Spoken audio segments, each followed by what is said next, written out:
What's good, everyone? You guys trying to see my Doug DeMuro impression? No, I'm kidding. I can't do that, actually. I'm totally joking. This is my 2005 Honda Helix. What you're about to see is not a car. It's not a motorcycle.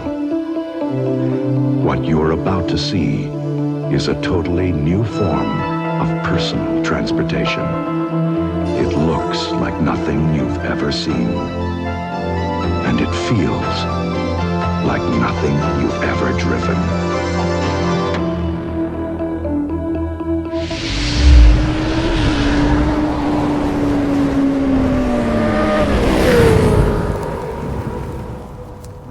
What's up, everyone? So I just recently picked up this 2005 Honda Helix. This is a retro blast from the past, and it is absolutely the greatest scooter Honda has ever created. Now, prior to the Honda Helix being out and about, the predecessor was the Honda Elite.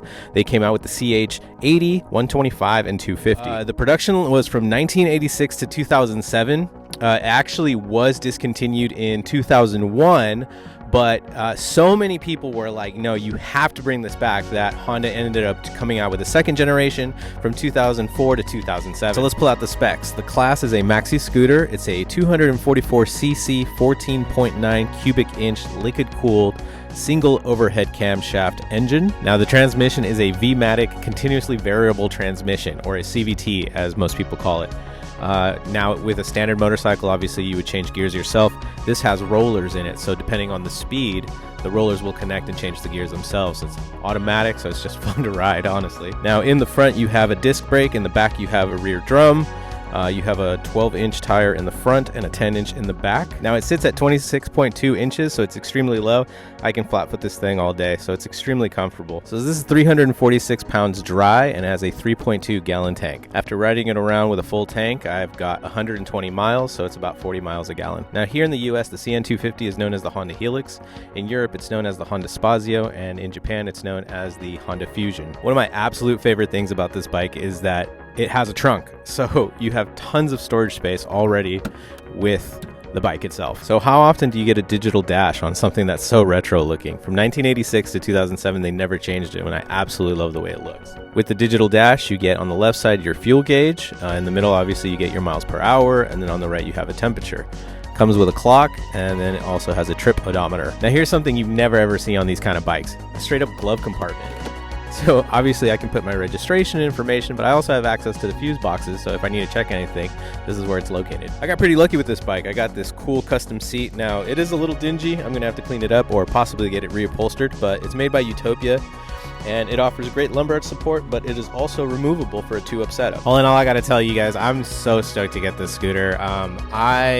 When I wrecked my original one, I'm not going to lie, I was extremely sad to get rid of it. But, years and years, and it actually took me many years to find this one again. You can find a couple of them, but they're usually far away, not here in the Bay Area. I just happened to get really lucky with this guy that I bought it off of. The previous owner actually had multiple CN250s. He knew a lot about them, and he completely rebuilt this one. I mean, this thing is essentially brand new. Rebuilt the carb, brand new headers, fuel pump, new master cylinder, an aftermarket one, which is actually even better condition, brand new dash, brand new calipers, brakes, tires. I mean, he did a full overhaul on this thing. Even the plastics, the red plastics, are all brand new. So, I mean, this thing is in pristine condition. I think the only thing I will change is probably the seat, just because I ride with my wife so much. So, I can remove this, but it still has a metal bar, and so, it's probably not going to be the most comfortable for her. So, I'm definitely going to change it. Plus, the white reality does get dingy, so I want to get all black. But other than that, I'm going to keep this thing pretty much stock.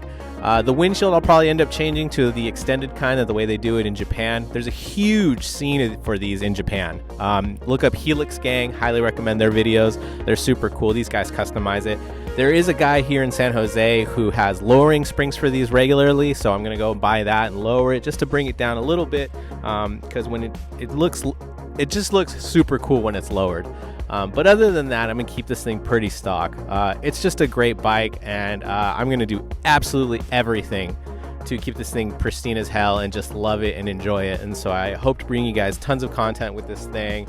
If I customize anything, obviously I'll add it. But I also just want to get really cool filming. Now that I have an automatic bike, you know, when I go hang out with guys, I can actually get really better quality footage of them riding. So yeah, really excited to have this. You know, just wanted to introduce my new bike to the channel. Hopefully you guys like this. Let me know what you think. Is this the best scooter that Honda has ever come out with? I think so, absolutely. But you know, let me know what you think in the comments. Like, comment, subscribe.